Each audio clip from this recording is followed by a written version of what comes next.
So welcome everybody for this again another session of teaching learning. I prefer to call it learning because a teacher always learns. We are always learning. And if you ever think that you have learned, if you use past tense for your knowledge of physics, then you are in for trouble. Then you are in for trouble because the moment you think that you have learned physics, you're actually finished. You become outdated and so on. So welcome to this evening for Learning Physics with Conceptual and Problem-Based Approach, organized by the National Academy of Sciences, India, Delhi chapter, NASI. This is a 10-week course and maybe 11, who knows? If the way it is progressing now with such a good interest by the students, then maybe it's 11 week. So it started on the 27th of July 2020. It is also available on YouTube in the form of lectures, and we have wonderful participants in our as attendees. And so from NASI's side, I welcome all the attendees in this today's session, where we are going to start 2 new subjects today, right? So first it will be nuclear physics, and then there'll be a lecture on wave optics, then again nuclear physics, and that's it for the day. So Dr. Yogesh, can you share the next slide, please? So Dr. Pushpa Bindal, my co-convener, will be taking 3 sections on waves and optics, which are very, very relevant as far as examinations like JAM, JEST, etc. are concerned. And before examinations, they're extremely important for understanding of our basic physics, and wave and optics is part of it. And I'm going to start off with nuclear physics, which will be also carried on later on in the week by other faculty members. So Dr. Yogesh, could you read out sketchily or in a very brief my bio note, and then I can start. Okay, welcome, ma'am. So here is the introduction of Dr. Punita, ma'am. Dr. Punita Verma, ma'am, is currently working as an associate professor in physics at Kalindi College, University of Delhi. She has about 23 years of teaching experience and about 25 years of research experience. Her field of specialization in research is accelerator-based accelerator-based experimental atomic physics. She was awarded the DAD German Academic Exchange Service Program Sandwich Model Fellowship for doing the PhD at GSI Institute for Heavy Iron Research, Germany. Her PhD was awarded by Jesus Liebig University, Germany. She had been awarded Indian National Science Academy Long-Term Visit Award under the Indigo German Bilateral Exchange Program in 2012. She has been involved in the guidance of 3 PhD, 3 postgraduate, 6 undergraduate research projects, along with 13 students of MSc who have completed their dissertation on different topics under her. She had been conferred with National Award of Best Physics Teacher by Indian Association of Physics Teacher in 2019. She had been awarded the Teaching Excellence Award and the Industry Recommendation Award for the Innovation Research Project. She is also a member of National Committee of Sciences, Indian NASI, and many others. And she has also delivered many lectures in international and national conferences, and has been published many papers in referred journals. So, ma'am, I welcome you for today's lecture. So, I think students are waiting desperately for your lecture in nuclear physics. So, I welcome you, ma'am. Thank you so much, Dr. Yogesh. I welcome myself here. And so one student says,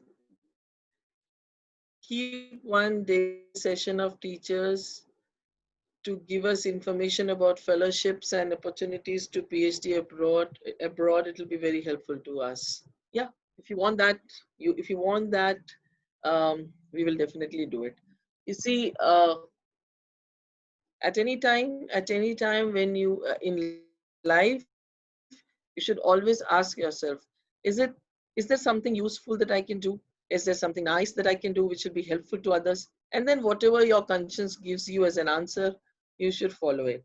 So this webinar series is the result of my conscience answer and pointing out to me that in this time when teaching learning is not so much going on around the world and in our country, then we should do something which has not been ever done before. And this initiative, with blessings of Professor Khatak, is the first of its kind, where we are trying to, help you revise, recapitulate from different teachers, different subjects of physics. So if you want such a session and if you demand it, then obviously we'll be more than happy to give it. It's not a problem. My students of which are in connection with me or which are in contact with me, they get all this knowledge free, and you are also welcome to get this knowledge free. It's not a problem at all. So now today I'm going to start off with the new subject in this series, and that is nuclear physics. And as I said, later you'll have more and more. So you'll have quite a few number of hours with nuclear physics, and the reason for it is the following: that when you want to understand physics, then there are few subjects that you must have a grasp upon. These few subjects: you must know atomic physics, and you must know nuclear physics, and you must know statistical mechanics and quantum mechanics. So statistical mechanics and quantum mechanics. And if you do not understand atomic and nuclear physics, then you cannot grasp these things at all.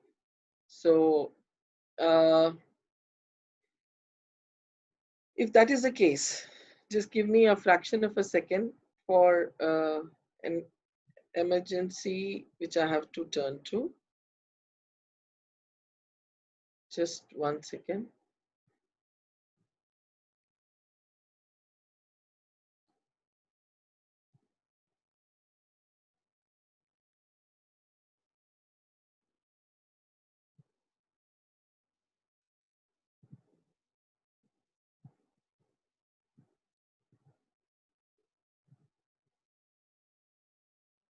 Yeah.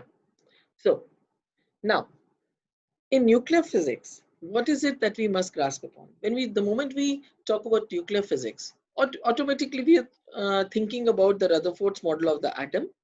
And as per your request, I'm developing nuclear physics from scratch. And when I find that, other lecturers or other senior faculty members along with me are teaching you things which I think are a little bit difficult to understand, and you need some uh, you need some information to fill in the gap and so on. There also I'll be there available to you. So even if somebody else is delivering in a nuclear physics lecture, if there is some part of your understanding which is not being sufficed, then I'm also there to fill up that. Okay, that's the main purpose. So in nuclear physics, the moment we talk about nuclear physics, we are talking about Rutherford's model of the atom. And we are immediately reminded of the fact that Rutherford discovered the model of the atom, and for the first time he proposed that inside atom, in the center, is a very massive nucleus which is positively charged in nature. A very massive nucleus which is very much positive charge in nature. And he found that because of his experiment performed uh, by him, but mostly by his students, Geiger, Marston, and so on, right? And with that beautiful experiment came to us the possible structure of an atom, and hence the existence of the nucleus. So the existence of nucleus started with the discovery of the atomic model, or the model of the atom, by Rutherford, right? And then what was he using? He was using alpha particles. So he was using alpha particles which were coming out from a radioactive source. So he used an alpha particle coming out from a radioactive source and bombarded it over a gold foil, a thin gold foil. So the moment you talk about a thin gold foil, then an obvious thing that comes to our mind is what is thin? So you are taught in class 12 about thin gold foil.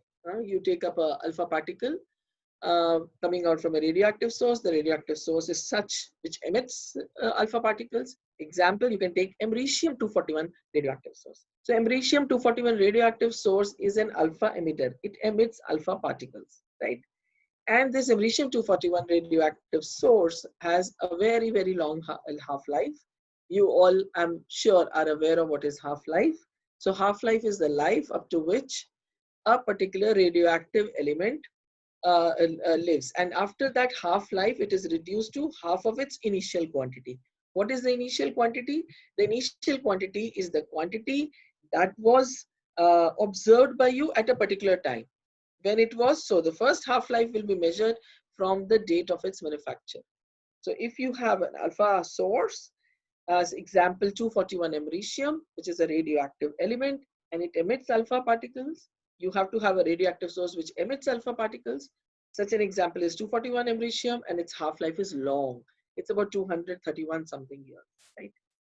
So you choose such an radioactive source, and you place it in such a manner that it faces a thin gold foil, right? In class 12, and even in the elements of modern physics type of subjects, one does not really define what is the meaning of a thin gold foil. What is thin? Is millimeter 1 millimeter thin? Thin is 1 micrometer thin, is 1 nanometer thin. And nowadays in the era when you're talking about nanotechnology or nano science, you'll say 1 nanometer is thin. Okay, but then there is also 1 picometer. So how thin is thin? And this English word, which means thin, thick, and so on, must be what is thin to one may not be thin to another. What is this one and the another? Okay. For moving even a step forward, we should remember that we know about three different rays: alpha rays, beta rays, and gamma rays. And since all of you, whether you're a graduate or a postgraduate study course, you are absolutely aware of the capability of penetration as far as alpha rays, beta rays, and gamma rays are concerned. So you know that alpha rays, beta rays, and gamma rays are the three types of radioactive rays. You study about them in class 12. You study about radioactivity, and you study about the secular equilibrium established during a radioactivity, and so on. And first and foremost, you understand that alpha, beta, and gamma are three different types of radiations, and they have different properties. And one of the most important property is their penetration power. What is the penetration power of alpha, beta, or gamma for a particular fixed thickness of a object? For a particular fixed thickness of an object. So here the object is the gold foil in the experiment of Rutherford. Here the object is the gold foil in the experiment of Rutherford, and we say he took a thin gold foil. However, neither in class 12 nor even in the earlier courses of graduate study do they define how thin was his gold foil. Okay, so this is one thing that we have to remember, that we have not talked about the thickness of the gold foil. Okay. Now, if the alpha particles are made to incident upon, say, thickness Fx of a gold foil, then the next question that must come to your mind is, if I was using a beta emitter, a radioactive source with a beta particle, would then this gold foil be equally thick or equally thin or less or more? And you'll automatically say, because beta particles have a greater penetration power, whatever is thin to alpha particles will be thinner to beta. And then if I ask you, okay, fine, if I take now gamma rays, that means I take a radioactive source which emits gamma particles, what will happen? You'll say then, if you do not change the gold foil thickness, then automatically it has become even thinner. Why? Because here the penetration power of gamma is much more.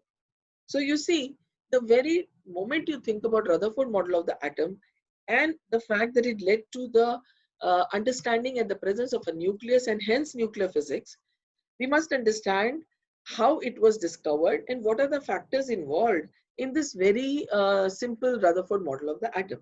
And in fact, this is definitely the case even as you move towards your master's study, and those who are in master's right now or have finished masters, they will appreciate that a large part of nuclear physics in the beginning part talks about the scattering problem. The scattering problem. So now we look at everything from absolutely new perspective, and how I will teach. I will be speaking about nuclear physics in generality, in general terms today, telling you what all to focus your attention upon, how to open your how to change your perspective, alter your perspective, and change your viewing capability, and change your viewing any particular phenomena's observation. How do you view them? How do you think about them? And what you must infer and what must you ponder upon. If all these three things are oriented in the right direction, then the grasping of a particular subject is easy and it gets embedded into our system. So I was at the Rutherford model of the atom, and the moment I say I take a radioactive source with an alpha particle, I'm made to think and revise completely my concepts of radioactivity in totality. Fine. So alpha particle was incident upon a gold foil which was thin. Now, whether it is thin or thick, is alpha particle going to interact with all the atoms that are present in the gold foil? The answer is no. The alpha particle, single alpha particle, which is nothing else but the helium nucleus 2He4, that single alpha particle is not going to interact with all the atoms that are present within a gold foil. It will interact with only just one atom. In reality, it will interact with only one atom. So then an obvious question is, when you talk about a thin gold foil, then you must simultaneously talk about how many atoms are there per square centimeter of this thin gold foil. How many atoms per square centimeter of this thin gold foil are present in front of the alpha particle. That's how you should define a thin gold foil, and you should not define it as thin and thick. You should talk about the gold foil taken was having a thickness of this much, and then using Avogadro and density value, we must calculate how many atoms per square centimeter. Okay, and here, if you take a 10 microgram per centimeter square foil, then you can calculate. I said 10 microgram per centimeter square. So I'm going by the density units, and then I find that 10 microgram per centimeter square of gold foil has something like 10 to the power 17 atoms per centimeter square. 10 to the power 17 atoms per centimeter square. So 10 to the power 17 atoms per centimeter square are available to the alpha particle, which is bombarding or which is impinging upon a very thin gold foil. However, only one alpha particle will bombard with the nucleus. The nucleus is a positively charged massive body sitting right in the center of the atom, and the alpha particle, while nearing the positively charged nucleus, will experience a kind of a repulsion, because the nucleus is positively charged and the alpha particle is also positively charged, and we know very well that positive charges repel each other. Okay, and so if that is the case, the alpha particle can, in case of direct interaction, come back with 180 degree deflection and be observed at back angles. However, in many cases, depending upon impact parameter, the alpha particle will deviate close to the nucleus, from near to the nucleus, however not bombarding directly onto the nucleus. It will then deviate and get scattered. Okay. Elastic collisions, inelastic collisions are the second step that we must talk about. These are the second two other things that we must talk about. So you see, the moment you talk about nuclear physics and the model of the atom, the nuclear structure, the very process of finding out the nuclear structure or the structure of the nucleus, structure of the atom by Rutherford involved several concepts of nuclear physics. And when we talk about these concepts, then what are the concepts that I, as a student of physics, must gather in my mind as I complete the course, as I learn the course, and as I gain knowledge in it? So obviously, by these very few sentences, it is clear that I must understand radioactivity completely. I must understand radioactivity with all its details, right? Number one. I must understand interaction because the alpha particle is interacting with a with a nucleus of a gold atom, and the gold atom is not a standalone gold atom. It is within the thin gold foil that you have taken. And when you say thin, we should remember that it is better in physics to specify how many atoms per square centimeter, okay, and also specify the energy of the alpha particle, because if the energy of the alpha particle changes, the thin foil might become thick or thin to that same alpha particle. I repeat, if you increase the energy of the alpha particle by some means, which is possible, and impinge it on the same gold foil, then because the alpha particle has got increased energy, it will have greater penetration power, and hence whatever is thin now might become thinner to the same alpha particle. Why? Because its energy has increased. It's like if you have more energy, you can barge through some particular obstacle onto your path. If you have less energy, you cannot. So automatically, the interaction of radiation with matter is one part of nuclear physics which should be absolutely clear to your mind. Absolutely clear to your mind. It is first the interaction and then the discovery of what is there inside the nucleus. If there was no interaction, you cannot understand what is there in the atom and what is the nucleus of the atom. It was only through the interaction of alpha particle with matter that we could get an idea about the model of the nucleus, or we could get an idea about the model of the atom. So by these words, you might find it a little bit different, but this is how I perceive it. That when I was a young student learning this for the first time, I did not understand how did the alpha particle come out of a source. What is this source? Because prior to that, radioactivity has not been mentioned. Prior to that, interaction has not been mentioned. Straight away, it was told there was this Rutherford, there was this plum pudding model. It failed, and then Rutherford performed this experiment, and then now you have Rutherford's model of the atom. The atom is like this. The Bohr proposed the model of the atom like this, and so on and so forth.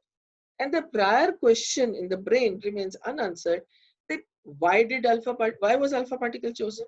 Why was something else not chosen? What is so special about alpha particle? What is an alpha particle? And so on and so forth. So I think one should approach it in a way that interaction of radiation with matter is an essential thing which now must be clear to us. Okay, it is not easy to explain interaction of radiation with matter for a class 12 level, but having been studying physics honors or having finished these courses, it is now clear to us to remember the entire thing through first the interaction of radiation with matter. What is radiation? Radiation can be alpha rays, beta rays, gamma rays, and X-rays also. X-rays are also a source of radiation. So we must understand the radiation of matter, and because of this radiation of matter, this interaction of radiation with matter, we have interaction of the alpha particle with the gold nucleus within the gold foil. Okay, done. And when it interacts, how do you interact? How does one particle interact with another atom? One atom. It could have been some other foil, not gold foil. It could have been silver foil or iron foil, any element out of the periodic table could have been picked up and made into a thin foil to perform this experiment. Gold has been normally taken and will always be taken for such simple experiments because of its purity. It is much easier to find gold with high purity than other elements. And also the ease of availability and so on. Many factors are there. However, if you take an alpha particle and if you take any element out of the periodic table and convert it into a thin gold foil or thin iron foil or thin silver foil, you can still perform the experiment. So after the interaction of radiation with matter, radiation being alpha, beta, and gamma rays, and also X-rays, okay, we can think that yes, the alpha particle interacted with the nucleus. So when it interacted, What did it do? Did it collide? Now, remember that this study of atomic physics, nuclear physics, all started with the advent of Rutherford's model of the atom. Because before or prior to Rutherford, Thomson's plum pudding model was of no use. So therefore, it is obvious that we thought about collisions, and hence the understanding of elastic and inelastic collisions is forms one of the main points of understanding nuclear physics. So if there is a collision between alpha particle and the nucleus of the atom we are considering, here in this case gold, then we must understand how was the collision. Was the collision elastic or inelastic? Okay, what are the forces that are prevalent? So one can always say that now that we know the model of the atom and that of the nucleus inside it, we can say that the nucleus is positively charged and hence it is exerting a Coulomb force on the alpha particle. And this Coulomb force is very well known to us, and hence the potential is also exerted on the alpha particle. And then second question is, if there was a collision, was it elastic or inelastic? Elastic collisions are those collisions in which the energy is conserved, and inelastic collisions are those collisions in which the energy is not conserved. Very good. These simple words then become the basis which are expanded in the graduation and then in the post-graduation fields of study of nuclear physics. And first we understand them qualitatively, and slowly we start dealing with them not only qualitatively but quantitatively in behavior and nature, and hence we deal with them completely using quantum mechanics. And that is why quantum mechanics knowledge is essential for understanding any part of nuclear physics of this level, graduation and postgraduate. So why quantum mechanics? Because now you will consider, you will consider that the potential that is present or at a particular place, at a particular location, say around the nucleus of a gold atom, it is that potential which is felt by the alpha particle. I'm repeating. So in an atom, there is this nucleus. The nucleus is positively charged. We have to use Coulomb's force, and we say the potential is Coulombic in nature. This is the first approximation. Let the potential be Coulombic in nature, and we know what the Coulomb potential looks like. Wherever there is a force, there is a potential. F is equal to minus grad V, or wherever there is a potential, there is a force, and this Coulomb potential is being experienced by the alpha particle. So this Coulomb potential that is experienced by the alpha particle, with this potential automatically leads us to think about or in the direction of Schrodinger wave equation, H psi is equal to E psi, where H is the Hamiltonian, and this Hamiltonian includes the potential V minus H cross square by 2m plus V, that is the Hamiltonian, and H psi is equal to E psi. So this Hamiltonian operator acts upon psi, the wave function or the wave packet associated with the particle of concern. Associated with the particle of concern. What is this particle of concern? Here, the alpha particle. And then automatically the concept of wave particle duality, wave packet, de Broglie wave equation, phase velocity, group velocity, and all that falls into place. Right? And in the simplest of approximation, we have that there is a Coulombic potential, and that is denoted by V. We substitute it back into the Schrodinger wave equation, H psi is equal to E psi, and then calculate using our normal Schrodinger wave equation tactics, I call it tactics or recipe, and calculate the energy eigenvalue of the system. Which system? Energy eigenvalue of the alpha particle that we are talking about, right? What is the energy eigenvalue that is present or available to the system because of this interaction? So you see, we are still on the first line, rather the first model of the atom. We've not moved forward. However, we have immediately gone into several directions. We are thinking in several directions. We've thought about collision, we've thought about radioactivity, we've talked about interaction, then force, then potential, right? And we have not yet moved forward. And also scattering. So the scattering, either elastic or inelastic, and then all these words that I'm speaking about have to be dealt in detail, first qualitatively, then quantitatively, and then in quantitatively at the graduation level with a with a smaller, with a simple approximation or first approximation, and by the time we are going into the post-graduation level, we are doing it rigorously, because all potentials are not Coulombic, pure Coulombic in nature. You have several types of potential, and you will keep varying the potential, apply it to the Schrodinger wave equation, and keep on getting different energy eigenvalues of the system. So this is the crux of nuclear physics, right? And then with through this problem, so Rutherford scattering problem is one problem which, if you understand in great detail, and you must understand in great detail, you automatically get a very good grasp or understanding of the subject, because this Rutherford scattering itself incorporates a lot of uh, a lot of ideas and concepts which are involved in nuclear physics. So now let me quickly. So what am I going to do with you? I'm going to do with you, as I said, I will touch upon some basics. Okay, then I will repeat these basics. Say in tomorrow's class of nuclear physics, I will be repeating these basics. Today's level, say, will be 0 level, and tomorrow will be the appropriate level of the basics, and so on. Right? So I will be touching these topics in a concentric manner. That means I finish it at one level, then I repeat it at the other level, then I repeat it further at the second level, and so on.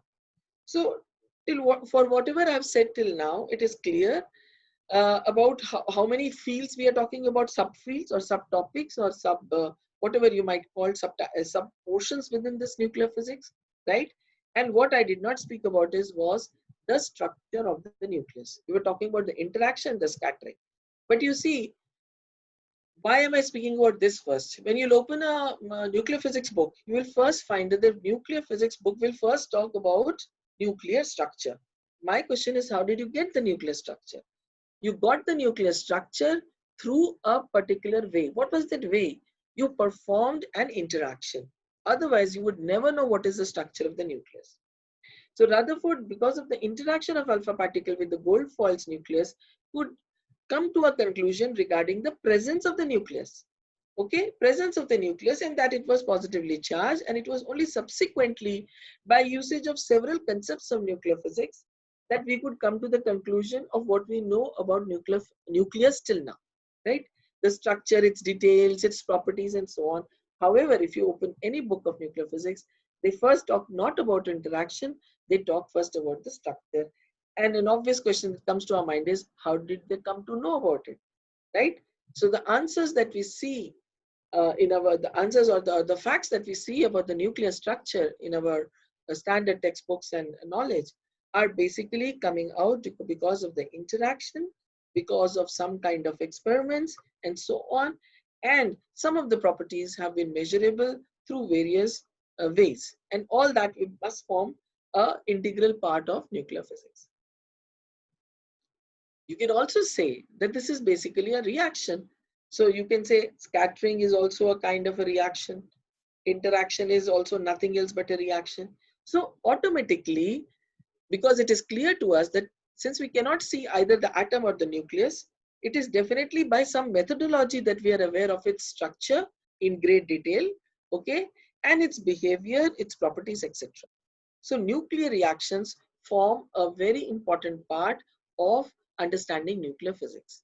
And all this should raise in our minds the moment we think of learning nuclear physics and preparing the subject on a whole. I hope I'm with resonance. I hope I'm in resonance with you all. Would some of you please write down if you have understood what I'm trying to say and do with you or not in the chat box, please?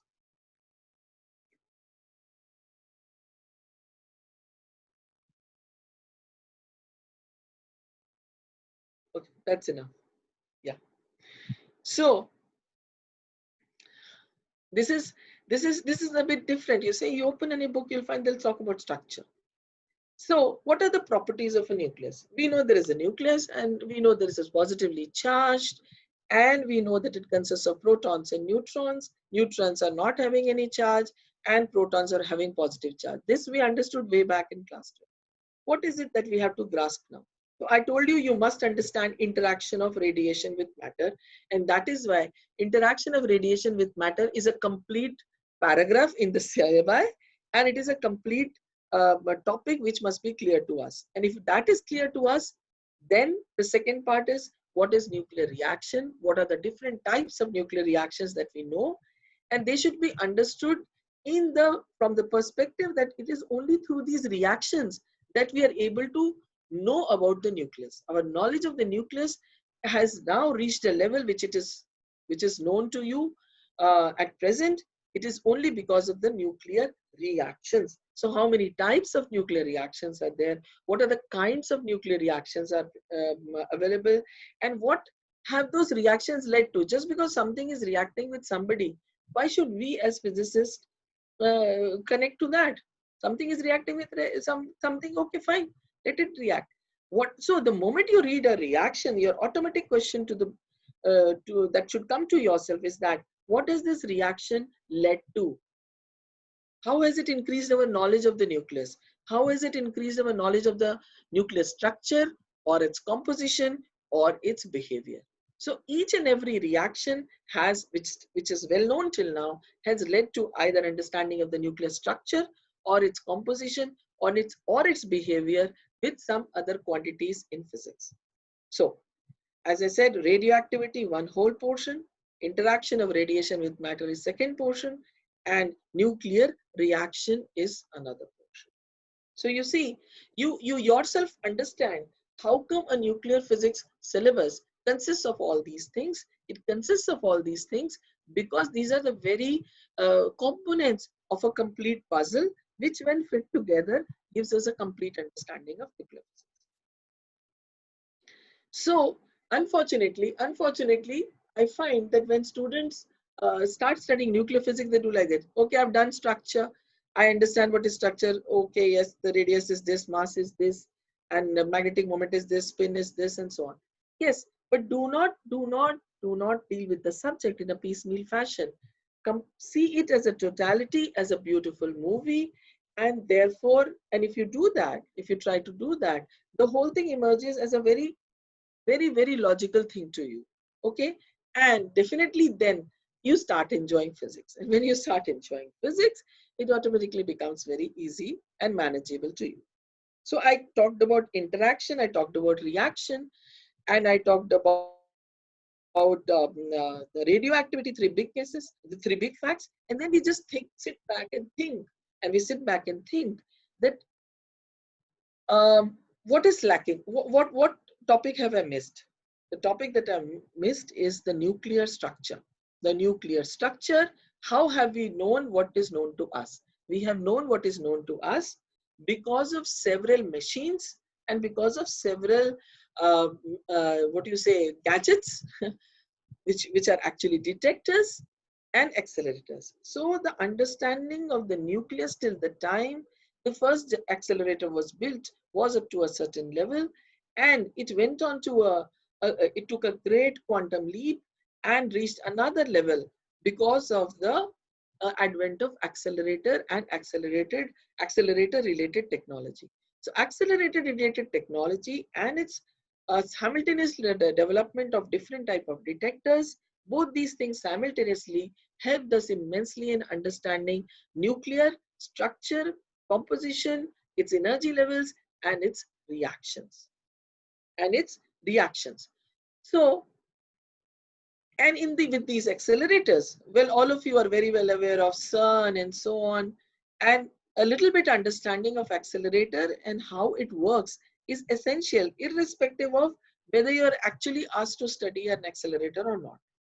Studying a particular type of an accelerator simply means that you know how is this machine constructed, what is the principle of construction, what is the basis of acceleration, how do you accelerate, how do you achieve a particular energy, how do you bend a particular ion, and so on. So for example, I'm very sure you are very much aware of CERN's accelerator and Tata Institute of Fundamental Research, but there are several other accelerators which are present both in India and abroad. And as a physicist, we must study them in totality. In which respect? In the respect that what was it in the accelerator field of technology whose advancement led us to the understanding of the nuclear structure? what was the aspect of acceleration along with the detection system, which enabled us to understand the the different energy levels of a nucleus, okay, and how it reacts. Then obviously, the moment we say reaction, you'll automatically say, well, from class 10 itself, we are speaking about fusion and fission, right? So you know what is fusion, you know what is fission. The nucleus divides it, so it is fissile, so it divides into two parts, and then you know the details of basic fusion and fission, and they must now be revisited. They must now be revisited through this a new way of understanding fission fusion, not just as a basic level, but as an understanding regarding its energy conservation, so on and so forth. And then the reactor physics is in itself a separate part of nuclear physics. So nuclear reactor physics is different nuclear reactions which lead to the understanding of the composition, the structure, and the details of the nucleus's behavior is different. And they, all these things together must make us understand the nuclear physics. So the nuclear structure. So the nuclear structure, that means what composes the nucleus, what are the properties of the nucleus, is the first thing that you deal with while studying nuclear physics, right? So in the 10 minutes that I have now, I'll quickly touch upon these, and I'm trying to see if so as I said, it's a concentric method of teaching. That means you finish a level and then you finish the level again and again.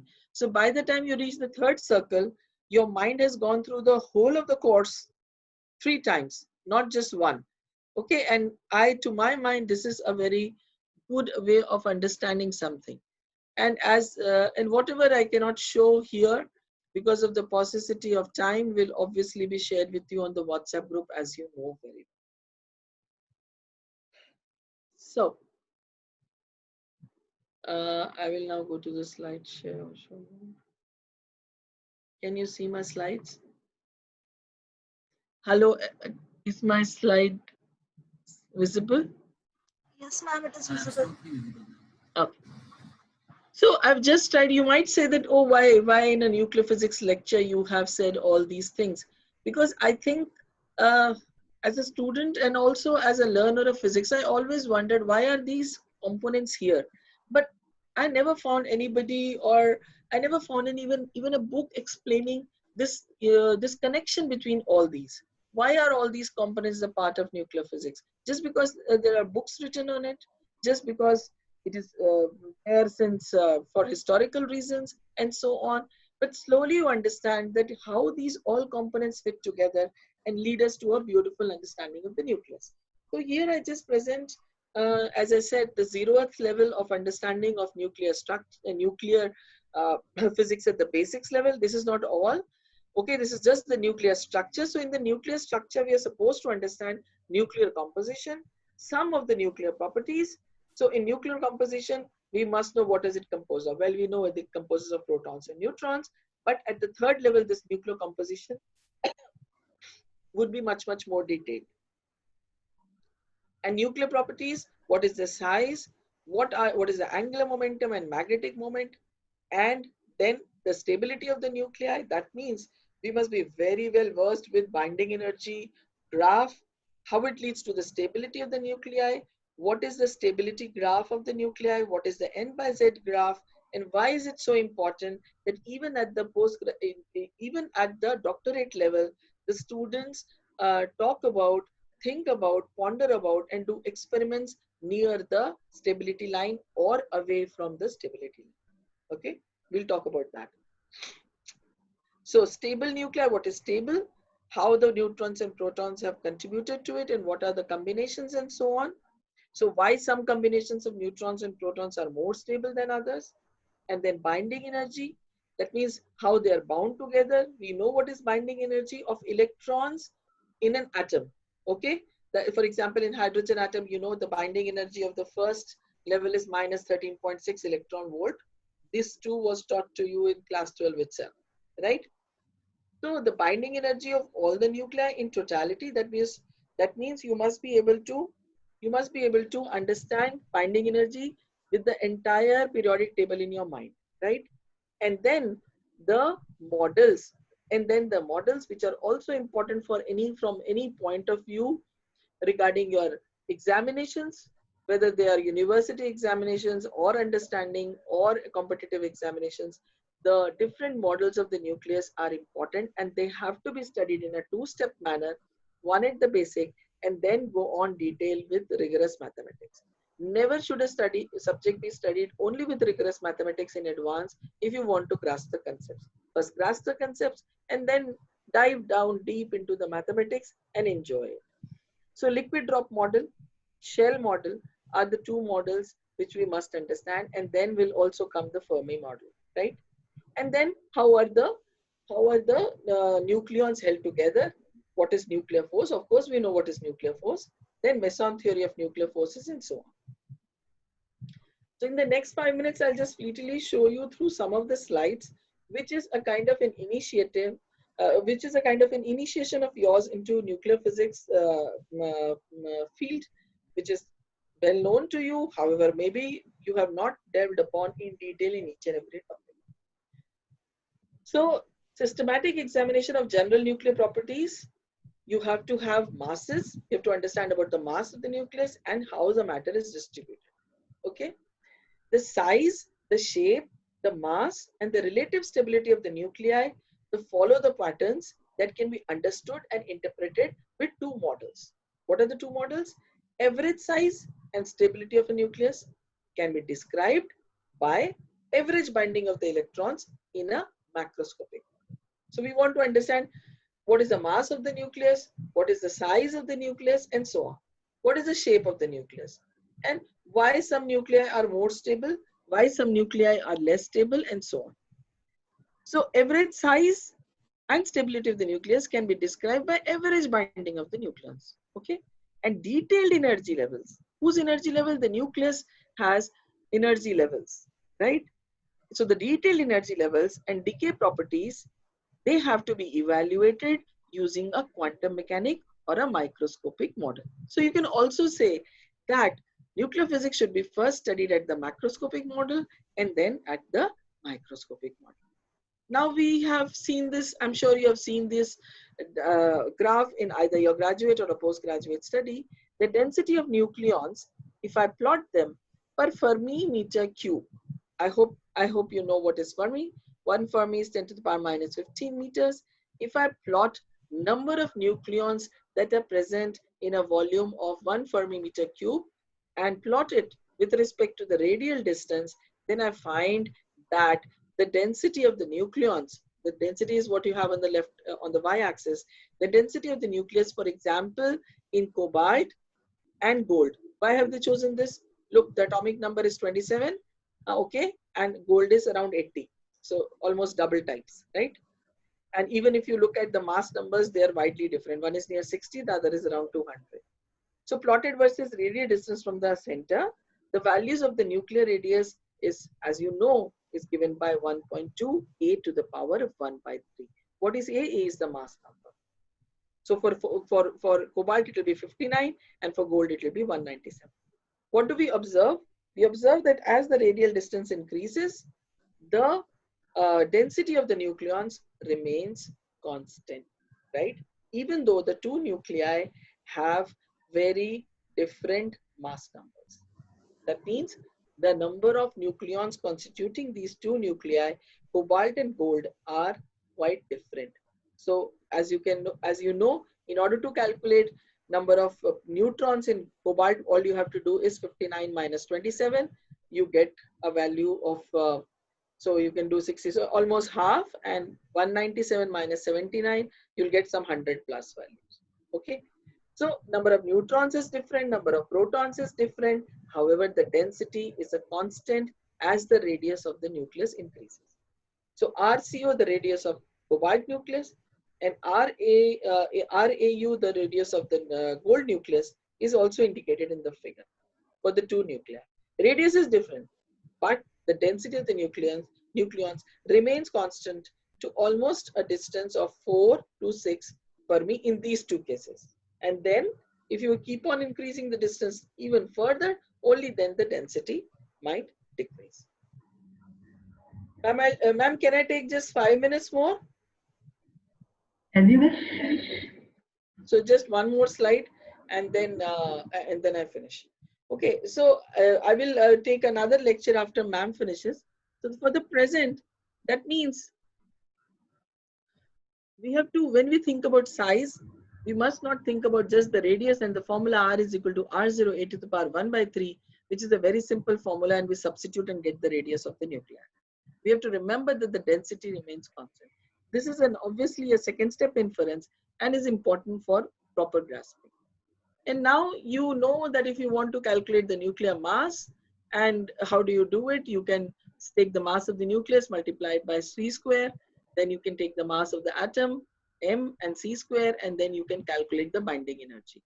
So if F0 is the rest mass and Be is the total binding energy of all the electrons, then you have this formula: BEZ is equal to 15.73 Z to the power 7 by 3 electron volts. That means the binding energy depends basically upon Z. Z is equal to the atomic number is equal to proton number and electron number. And here it is not the electron that we are talking about. We are talking about the protons that are present. So now we can talk about beta decay and so on, which we will do also in detail.